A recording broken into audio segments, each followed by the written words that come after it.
Mark, it's good to see you. All right, we are coming up on tax, well, actually the deadline for taxes. What are some tips for those who have waited until the last minute? Because you know there's people out there. Well, there's a lot of people out there, so don't be shamed. No judging here at Jackson Hewitt. I'll simply say now's the time to get it done. You do not need to wait to the last minute. You know, you've still got some time. Find your documents, find your pro, go get it done, pull that Band-Aid off, and go get that tax refund and start thinking about next year. So make a commitment to it would be the one piece of advice I would say. Just get it done and over with right now. Here's the deal. A lot of people wait and then they have to file for an extension, stuff like that. What's your opinion on that? Kind of a bad idea here. Tax pros love extenders because you kind of have to do the tax return to calculate the amount that goes with the extension. You don't just get to throw a piece of paper on there. So you kind of have to do the tax return and then you extend, you have to do the tax return again. Why go to the trouble?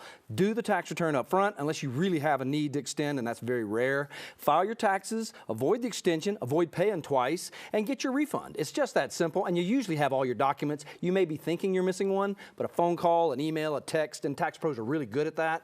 You can get all your documents. Okay, here's the thing also, a lot of people like to do it themselves. They wait to the last minute and then they're rushing and they just get it done.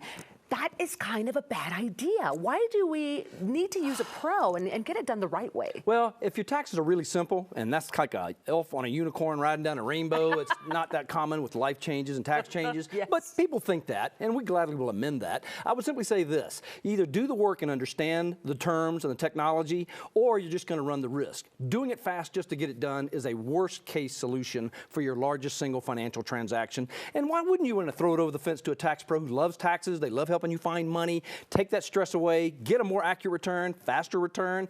Price is not that much different in the DIY sector these days. So, you know, do your homework or have risk. That's what I tell people who want to do it themselves. And the tax pros are going to know all the ins and outs that we don't know, right? And well, not just the tax law changes, but here's the thing. You may see tax law changes in media because they're high on the news, but tax life changes are more common and they don't get quite the same high level of advertisement. So getting married and having a child, maybe, but starting a crypto investment, doing side hustle activities full or part-time, taking care of your dependent parents maybe now, higher education in your household, and the list goes on and on.